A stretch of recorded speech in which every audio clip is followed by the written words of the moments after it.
Hallelujah. Hallelujah. Thank you, Jesus. Thank you. Thank you Jesus. आज के दिन यहोवा ने बनाए हैं और हम इसमें आनंदित हों। आज की सुबह अर्ली मॉर्निंग उठाकर परमेश्वर ने अनुग्रह दिया कि कुछ समय प्रार्थना में बिताने के बाद इस वीडियो को बनाने के लिए फिर से अनुग्रह दिया। जो आज एक बात खुदा ने आत्मा में डाली कि बहुत से हमारे मसीह और विश्वासी लोग चूर चार खाने वाले विश्वासी के रूप में होकर रह गए हैं। चूर चार, जिस खास शब्द ने मुझे पवित्र आत्मा के द्वारा उभारा कि चूर चार खाने वाले विश्वासी। मैंने कहा प्रभु, विश्वासी तो विश्वासी है, मगर परमेश्वर का आत्मा ने किस बात को कहा कि बहुत से लोग चूर चार खा के संतुष्ट हैं। चूर चार मतलब पूरी रोटी को ना खाना, सिर्फ चूर चार को खाना। और इस बात के लिए परमेश्वर ने अनुग्रह दिया कि एक वचन के द्वारा मैं आपको उभारना चाहता हूँ, जिसके द्वारा मैंने भी सीखा, और वो है मत्ती उसका 15 बाब, मैथ्यू 15 चैप्टर उसका 21 to 28 वर्स तक। और इसमें हमने बहुत बार इस बातों को सुना है। कनानी जाति की स्त्री का विश्वास की हेडिंग है कि किस तरीके से कनानी स्त्री ने, जिसकी बेटी में दुष्ट आत्मा थी, और किस तरीके से उसने यीशु मसीह को फॉलो करते रही जब तक कि यीशु मसीह ने उसकी बेटी को, दुष्ट आत्मा से ग्रस्त बेटी को छुटकारे के लिए घोषणा नहीं करी, अपना वचन जब तक नहीं भेजा। और इस बात को बहुत से लोग पढ़ते हैं कि इस औरत का इतना बड़ा विश्वास था, इतना अच्छा विश्वास था कि इसने अपनी बेटी की हीलिंग को ग्रहण किया अपने बड़े विश्वास के कारण। इवन यीशु मसीह ने भी उसको अप्रिशिएट किया कि तेरा बड़ा विश्वास है। मैं चाहता हूँ कि आप इस वचन को हम खुद पढ़ें। लिखा है मत्ती उसका 21 बाब, 15 बाब, 15 चैप्टर, 15वां अध्याय, उसका 21वीं आयत से लेके 28वीं आयत तक। यीशु वहाँ से निकलकर सूर और सैदा के प्रदेश की ओर चला गया, और उस प्रदेश से एक कनानी स्त्री निकली और चिल्लाकर कहने लगी, हे प्रभु, दाऊद की संतान मुझ पर दया कर। हे प्रभु, दाऊद की संतान मुझ पर दया कर। मतलब इस स्त्री को, ये कनानी स्त्री को, ये जानती है कनान की स्त्री की है, और ये जानती है कि ये ही प्रभु है। हे प्रभु, दाऊद की संतान मुझ पर दया कर। आप मानेंगे ये इसी तरह की गुहार तिमाई के पुत्र बरतिमाई ने भी लगाई थी। वो जन्म के अंधे ने जब कहे दाऊद की संतान मुझ पर दया कर, और जोर जोर से चिल्लाने लगा, जबकि वो एक यहूदी था, इजरायली था। और मगर यहाँ पर ये स्त्री कनानी स्त्री है, इसका नाम का जिक्र नहीं है, मगर ये परमेश्वर के बारे में जानती है, परमेश्वर की सच्चाई के बारे में जानती है, और इसलिए बड़े विश्वास से ये यीशु मसीह के पास आई है। लिखा है, हे प्रभु, दाऊद की संतान मुझ पर दया कर, मेरी बेटी को दुष्ट आत्मा बहुत सता रहा है। पर उसने उसे कुछ उत्तर न दिया। तब उसके चेलों ने आकर उससे विनती की कि इसे विदा कर, क्योंकि वह हमारे पीछे चिल्लाती हुई आ रही है। मतलब हालत ये थी कि यीशु मसीह इसको इग्नोर कर रहा था, और उसके पीछे भी एक रीज़न था। और चेलों ने देखा कि बहुत ही ज़्यादा वो चिल्लाते, उसके पीछा नहीं छोड़ रही, और शायद तो चेलों से भी रिक्वेस्ट कर रही होगी कि अपने गुरु से कहें कि मुझे मेरी बेटी को शिफा दे वो, और उसमें वो कामिल है, इसमें योग्य, उसके लिए कुछ भी असंभव नहीं है। ये सब इतना बड़ा विश्वास उसका था। और चेलों ने कहा कि वो हमारे पीछे चिल्लाती हुई आ रही है, तो उसको विदा कर, उसको बेटी को ठीक कर, और बहुत हल्ला मचा रही है। उसने उत्तर दिया, इज़राइल के घराने की खोई भेड़ों को छोड़ मैं किसी के पास नहीं भेजा गया। ऐसा लगता है कि यीशु मसीह के इससे पहले कि इस इज़राइल की भेड़ों के पास, मतलब विश्व इज़राइल जो एक चुना हुआ कंट्री, एक देश, एक वंश जिसको परमेश्वर ने खुद चाहा, उसको अपने आप को उस पर प्रकट किया कि वो उसे पहले जाने।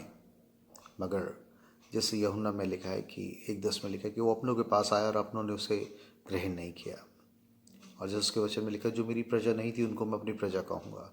इस तरह से अपनी प्रजा इज़राइल के बीच में आने के बावजूद भी उन्होंने उसे स्वीकार नहीं किया, मगर पहले ही उसको प्रिविलेज उन्हें दिया गया, यहूदियों को, इज़राइलियों को।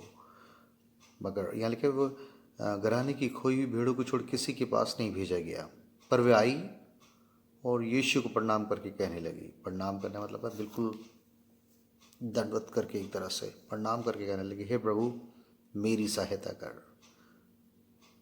उसने उत्तर दिया, तब उसने देखा कि उसके बिल्कुल क्लोज पहुंच गए। उसने यीशु मसीह ने उसे उत्तर दिया, लड़कों की रोटी लेकर कुत्तों के आगे डालना अच्छा नहीं। तो बेसिकली परमेश्वर ने दिखाया कि वो किस तरीके से इजराइल से प्रेम करता अपने उस वाचा के तहत, और अन्य जाति लोगों से भी वो प्रेम करता है। मगर यहाँ पर वो सबसे पहले प्रिविलेज उन्हें देना चाहता। वो चाहता है कि बच्चों की रोटी लेकर लड़कों की जो जो वारिस बनने के हकदार हैं उनकी रोटी लेकर कुत्तों के आगे डालना अच्छा नहीं होता। तो मतलब ऐसे लोग जिन्होंने परमेश्वर के वचन को तुच्छ जाना है, उसे रिजेक्ट किया, उसके सच्चाई को नहीं जानते और काट छाट करके अपने तरीके से जीवन जीना चाहते हैं, ऐसे लोगों के बारे में बोला जा रहा है, अन्य जाति के बारे में। और 27वें अध्याय में उसने कहा भला है प्रभु, सत्य है प्रभु, पर कुत्ते भी वे चूर चार खाते हैं जो उसके स्वामियों की मेज से गिरते हैं। और इस औरत ने कहा कि सही बात कह रहे हैं आप, बच्चों की लड़कों की रोटी लेकर कुत्तों को देना अच्छा नहीं है, मगर सत्य है प्रभु, पर कुत्ते भी वे चूर चार खाते हैं जो उसके स्वामियों की मेज से गिरते हैं।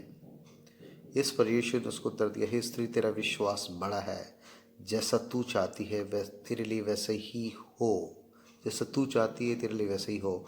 और उसकी बेटी उसी घड़ी से चंगी हो गई। हालेलुया। एक बड़ा हीलिंग मिरेकल हुआ इस औरत के विश्वास के कारण। इसके विश्वास के कारण इसने अपनी बेटी की दुष्ट आत्मा से बिल्कुल रिहाई का वो मिरेकल, वो मौजज़ा इसके जीवन में हुआ। And it's very powerful. बहुत से लोग इसको इलस्ट्रेट करते हैं इस तरीके से कि इस औरत का विश्वास कितना बड़ा था, किस तरीके से इवन इतनी बेइज्जती के सुर शब्द भी सुनने के बावजूद भी, कि ये बिल्कुल कुत्ते की तरह वाले शब्द भी बोले जाने के बावजूद भी किस तरीके से ये उसने यीशु मसीह को फॉलो करते रहे जब तक कि उसने उसकी बेटी की चंगाई की घोषणा नहीं करी। इसके द्वारा एक परसिस्टेंस फेथ की बात होती है कि लगातार बने रहना और उन चीज़ों को हासिल करना। और बहुत से लोग इसको बहुत अच्छी तरीके से दूसरी तरीके, मगर इस बात के द्वारा जो परमेश्वर ने सीखने का मौका दिया कि ये औरत एक कनानी स्त्री थी, अन्य जाति स्त्री, जो परमेश्वर पर विश्वास नहीं करते थे। कनानी लोग हमेशा से इजरायली के विरुद्ध रहे थे, और इसी कनान के देश में ही परमेश्वर ने इनको प्रॉमिस लैंड इसी कनानी लोगों पर यहाँ पर बसाया था। उसके बावजूद भी ये ऐसी स्टबन जाति थी जो परमेश्वर के सच्चाई को, सत्यता को सही मायने में अपने जीवन में लेती नहीं थी। और इसी की बेटी को जिस तरह की दुष्ट आत्मा से चंगाई मिली। मगर एक खास बात है कि जब परमेश्वर ने कहा कि लड़कों की रोटी लेकर, लड़कों की रोटी मतलब इजरायली लोगों को की रोटी लेकर कुत्तों के सामने जो सेकंड प्रायोरिटीज़ में हैं खुदा की, उनको देना अच्छा नहीं है। मगर इस औरत ने क्या कहा, ठीक कह रहे प्रभु आप, सत्य कह रहे हैं आप, मगर कुत्ते भी अपने मालिक के, अपने लड़कों की उस टेबल से जो चूर चार गिरता है उसे खाकर तृप्त होते हैं। और यीशु मसीह ने कहा तेरा विश्वास बड़ा है और तेरे चाहने के अनुसार हो जाए। तो चूर चार बेसिकली जो मैं आपको बताना चाहता हूँ, जो चूर चार जो शब्द है, चूर चार मतलब बचा खुचा, झूठन या गिरा हुआ, उससे ही ये संतुष्ट थे। और वो चूर चार क्या था? हीलिंग, चंगाई। और इसी को लेकर ये वापस चली गई। जबकि और परमेश्वर ने इस बात को समझाया कि परमेश्वर की दिली इच्छा यह है कि हम रोटी को खाएं, पूरी रोटी को खाएं, चूर चार नहीं खाएं बल्कि रोटी को खाएं। क्योंकि यीशु मसीह ने कहा स्वर्ग से उतरी रोटी मैं हूं, जो मुझे खाएगा वो कभी भूखा नहीं होगा। परमेश्वर की दिली इच्छा है कि हर एक विश्वासी उस पूरी रोटी को खाए, चूर चार को ना खाए। तो मैंने जैसे आपको इस वचन की हेडिंग में ही आपको बताया कि बहुत से विश्वासी लोग चूर चार खा के ही संतुष्ट हैं। वो ऐसे विश्वासी जो चूर चार मतलब अपने संसारिक शारीरिक ज़रूरतों की आपूर्ति, उसकी पूर्ति के लिए, उसकी पूरा करने के लिए ही यीशु मसीह के पास आना चाहते हैं। यीशु मसीह एक अच्छी नौकरी दे दे, यीशु मसीह चंगाई दे दे, यीशु मसीह संतान दे दे, यीशु मसीह एक अच्छा लाइफ पार्टनर दे दे। शरीर से जुड़ी हुई उन्हीं तमाम चीज़ों को कैश करने के लिए, treating God as a paying guest, वो उसको अपने जीवन की पूरी प्रभुत्व देने के लिए तैयार नहीं, मगर इन संसारिक ब्लेसिंग्स को पाने के लिए उसके पास हैं। वो सिर्फ इसलिए विश्वास कर, हाँ यीशु मसीह चंगाई देता है, यीशु मसीह छुटकारा देता है, यीशु मसीह अच्छे जॉब दे सकता है, यीशु मसीह एग्ज़ाम में अच्छी सक्सेस दे सकता है। बहुत से संसारिक चीज़ों के लिए बहुत से लोग, बहुत से इवन अन्य जाति लोग भी, आज भी मेरे चर्च में अपनी सेवकाई में देखा कि बहुत से विश्वासी अन्य जाति लोगों को इतना बड़ा विश्वास था कि उन्होंने बड़े बड़े मिरेकल्स और ऐसे ऐसे और आशीषें अपने जीवन में पा ली। 16-16 साल, 17-17 साल से लोग बैरननेस में थे, वो छूट गए। बड़े बड़े लोग आर्थराइटिस के पेन में ऐसे जुड़े हुए शरीर, ऐसे दुष्ट आत्मग्रस्त थे, वो अन्य जाति के लोग वो आए, उनको बताया गया कि यीशु मसीह ऐसा करता, उन्होंने विश्वास किया, बड़ा विश्वास दर्शाया और अपनी चंगाई ली। मगर उस चंगाई, उस छुटकारे को लेने के बाद बहुत से लोग, उनमें से मतलब आप समझेंगे कि 80% लोग उस चंगाई, उस मिरेकल्स को पाने के बाद लौट गए। तो परमेश्वर ने इस बात को सिखाया कि बहुत से लोग उसी कनानी स्त्री के तरह वो वाले विश्वास को तो रखते हैं जो सिर्फ चंगाई। बाइबल ये रिकॉर्ड नहीं करती कि इस औरत ने इस बात के लिए धन्यवाद किया कि हाँ तू ही सच्चा जीवित प्रभु है और तेरे सिवा और कोई नहीं है, यकीनन तूने मेरी बेटी को शिफा दे दी, मैं और मेरा घराना तो अब तेरी सेवा करेंगे। ऐसे कोई भी रिकॉर्ड्स नहीं है। तो कई बार उन चीज़ों को, चंगाइयों को पाने के बाद, उन छुटकारे, उन मिरेकल्स को रिसीव करने के बावजूद भी बहुत से लोगों का जीवन का रवैया परमेश्वर के साथ एक पेंगस की तरह होता है। कभी उसे लॉर्डशिप नहीं देते। ऐसे लोगों को परमेश्वर लेने नहीं आ रहा है, क्योंकि वो संसारिक चीज़ों को कैश करने के लिए परमेश्वर को विश्वास दर्शाते हैं। और यकीनन परमेश्वर वचन कहता है इब्रानियों में, विश्वास के बिना परमेश्वर को खुश करना अनहोना है। सर वो विश्वास के द्वारा खुश तो करते हैं और अपनी चीज़ों को रिसीव भी करते हैं, मगर ऐसा विश्वास उनको उद्धार नहीं करा सकता, क्योंकि परमेश्वर वचन में लिखा, मत्ती लूका में आप पढ़ेंगे, लिखा बहुत से फरीसी शास्त्रियों ने विश्वास किया मगर प्रकट में नहीं मानते थे, ऐसा न हो कि आराधनालयों से निकाले जाएं। उन्हें विश्वास था कि हाँ यीशु मसीह जो बोल रहे बिल्कुल सच्चे हैं, वही मार्ग, सत्य और जीवन है, वही एकमात्र उद्धारकर्ता के रूप में इजराइल में। ऐसे बहुत से फरीसी शास्त्रियों ने विश्वास किया, मगर फिर भी लोगों के, उनकी दुनियावी उनकी पोजीशंस उनके लिए ज़्यादा प्रिय थी, उसकी पब्लिकली उस अपने फेथ को कन्फेस करने वाली स्थिति में नहीं थे। और इसलिए परमेश्वर का वचन कहता है, जो लोगों के सामने मुझे मान लेगा, मैं भी अपने पिता के सामने से मान लूँगा। और ऐसे बहुत से ऐसा लिखा है, बाइबल में लिखा है कि बहुत से लोगों ने विश्वास किया मगर प्रकट में नहीं मानते थे। ऐसे बहुत से लोग, ऐसे सीक्रेट बिलीवर भी आजकल घूमते हैं जो कहते हैं कि I believe in Jesus, but publicly they are don't want to confess that I accept Jesus my personal saviour. ऐसा ना हो कि मेरे फैमिली में प्रॉब्लम हो, मेरे ऑफिस में मेरे ऐसी प्रॉब्लम हो। इस तरीके के लोग जो मतलब संसारिक किसी आशीषों को पाने के लिए परमेश्वर के पास आए हैं, और ये संसारिक आशीषों को, दुनियावी ब्लेसिंग्स को परमेश्वर पर कैसे ट्रीट करता है? छूट छाट के रूप में। हीलिंग इज छूट छाट। दुनियावी शारीरिक संपत्ति की आशीष, कोई भी आशीष, ये छूट छाट, ये जस्ट सिंपली उसकी टेबल से गिरी हुई छूट छाट है। ये कंप्लीट रोटी नहीं है। परमेश्वर की दिल इच्छा है कि हम पूरे पूरे प्रभु को पूरी प्रभुता दें, उस रोटी को खाएं, उस रोटी को खाएं, जिस पूरी रोटी को खाएं। मगर बहुत से लोग इस संसार की चूर चार को खाकर ही, शरीर की नहीं अभिलाषों की पूर्ति के लिए ही परमेश्वर के पास आते हैं। परमेश्वर नहीं चाहता कि ऐसे, जैसे कि उस 10 कोढ़ियों के बारे में लिखा है कि वो यीशु मसीह ने कहा अपने याजकों को जाकर दिखाओ, और जब वो रास्ते में जा रहे थे तो रास्ते में दिखाते जाते जाते ठीक हो गए, मगर उनमें से सिर्फ एक ही शख्स वापस लौट के आया और उसके मुंह के बल दंडवत किया। उसने कहा मैं तुझे ही फॉलो करूँगा, आज से मैं तेरे विषय चलूँगा। उसने कहा बाकी 9 कहाँ हैं? परमेश्वर इस बात से इतना खुश नहीं हुआ कि बंदा वापस आया, मगर उसने कहा बाकी 9 कहाँ हैं? यीशु ने एक बड़ी दर्द आवाज़ में कहा बाकी 9 कहाँ हैं? क्या वो चंगे नहीं हुए? क्या उसी तरीके से सामरी को छोड़कर और कोई नहीं मिला जिस तरीके से दंडवत करके अब मेरी प्रभुता को, मेरी सच्चाई को अपने जीवन में लेके मुझे उद्धारकर्ता के रूप में स्वीकार करे? आज भी यानी जाति की बात नहीं, आज बहुत से ऐसे विश्वासी जो सिर्फ, उनके विश्वास सिर्फ संसारिक फिजिकल चीज़ों को ऑब्टेन करने के लिए परमेश्वर पर दर्शाते हैं और रिसीव भी करते हैं, क्योंकि परमेश्वर विश्वास से खुश होता है। मगर क्या ये हमारा विश्वास हमारा उद्धार करा सकता है?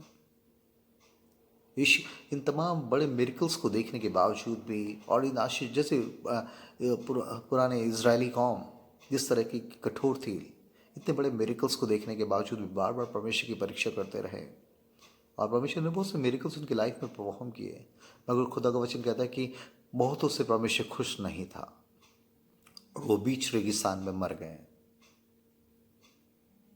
क्योंकि वो मिस्र उनके दिमाग से आज़ाद नहीं हुआ। तो वो कुड़कुड़ाहट, बड़बड़ाहट, झुंझलाहट से बैठे हुए थे।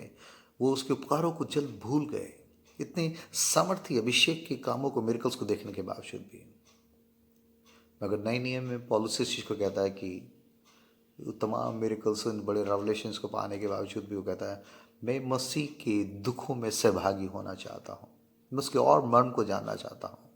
जो चीज़ें मेरी लाभ की थी उसे मैंने कूड़ा समझ लिया, ताकि मैं मसीह को प्राप्त करूँ, उस रोटी को खाऊं, पूरी रोटी को खाना चाहता हूँ मैं ये चूर चार ये सब चीज़ें नहीं। I want to have complete bread who is Jesus Christ, जो यीशु मसीह है उसको मैं पूरा पूरा समर्पित, उसके डील डॉल्स के कद के अंदाज है, मैं उसकी गहराई को, ऊंचाई को, उसको समझना चाहता हूँ। इससे बड़ा जीना मेरे लिए मसीह है। अब जो मैं जीवित हूँ तो मसीह के लिए जीवित हूँ। अब जो शरीर में जीवित हो मेरे, वो सिर्फ मसीह के लिए हो। ये सही तरीके से परमेश्वर को रोटी के रूप में स्वीकार करना है। ये तो बहुत से percentage Christians, believers, even they are just only come to gain some physical blessings. बहुत से लोग हैं जो सिर्फ चूर चार, इसको परमेश्वर चूर चार कहता है, मगर वो लड़कों को, अपने बेटी बेटियों को रोटी देना चाहता है, उसकी गहराई में जाकर अपने जीवन के पर्पस को समझना, अपने लाइफ के किसी खास एरिया को परमेश्वर को ना देकर बल्कि पूरी लॉर्डशिप देना, पूरी प्रभुता देना, पूरी प्रभुता देना, कहना कि प्रभु सचमुच तूने अपने पवित्र लहू से मुझे धो के खरीदा है, और मेरे जीवन का हर एक मकसद, मेरे हर एक दिन आपकी महिमा के लिए बीते। मैं दुनियावी आशीषों की कैश कराने के लिए आपके पास नहीं आया हूँ। I just want to follow you because you love me first. तूने अपना पवित्र लहू दे के खरीदा है, क्योंकि उसका वचन कहता है तुम अपनी नहीं हो, तो दाम दे के खरीदे गए हो। अपनी देह से, अपने जीवन से परमेश्वर को महिमा दो। अगर बहुत से विश्वासी लोग जो सिर्फ इन संसारिक फिजिकल ब्लेसिंग्स को ऑब्टेन करने के लिए खुदा के पास है, परमेश्वर नहीं चाहता कि मेरा आप उसी झुंड का हिस्सा बन जाए जो सिर्फ चूर चार खा के संतुष्ट है। संसारिक आशीष, चंगाई, छुटकारा, दुष्टात्मा से छुटकारा, और प्रमोशंस और फिजिकल फाइनेंशियल ब्लेसिंग्स, इसको परमेश्वर चूर चार कहता है। ये बहुत बड़े धन की अबंडेंस को परमेश्वर आशीष नहीं कहता है, क्योंकि यीशु मसीह ने किसी आदमी का जीवन उसकी संपत्ति की बतायत से नहीं होता। वो चाहता है कि हम उसे पाएं, उसकी आवाज़ को सुने, और हर सेकेंड, हर सिर्फ होने वाला ये क्रिसमस सचमुच मेरे आपके लिए एक मीनिंगफुल क्रिसमस होने पाए, जिसमें कहने पाए कि नहीं, परमेश्वर सिर्फ आपने संभाला और सब दुनिया में आशीष दी, इसलिए मैं इसको सेलिब्रेट करूँगा।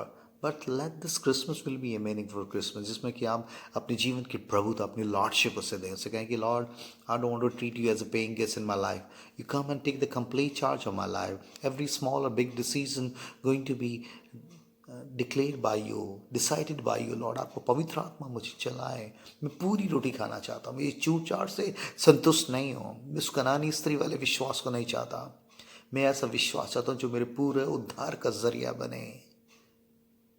मैं उन लोगों की तरह से नहीं जो जिनके लिए यीशु मसीह ने कहा तुम इसलिए मेरे पीछे हो क्योंकि तुम मीट और रोटी खा के तृप्त हुए हो, तुम्हारी संसारिक ज़रूरतें पूरी हुई है, या सचमुच तुम जान देने तक विश्वासी देने वाले की वाली भीड़ का, उस विश्वासियों का झुंड का हिस्सा बनना चाहते हैं।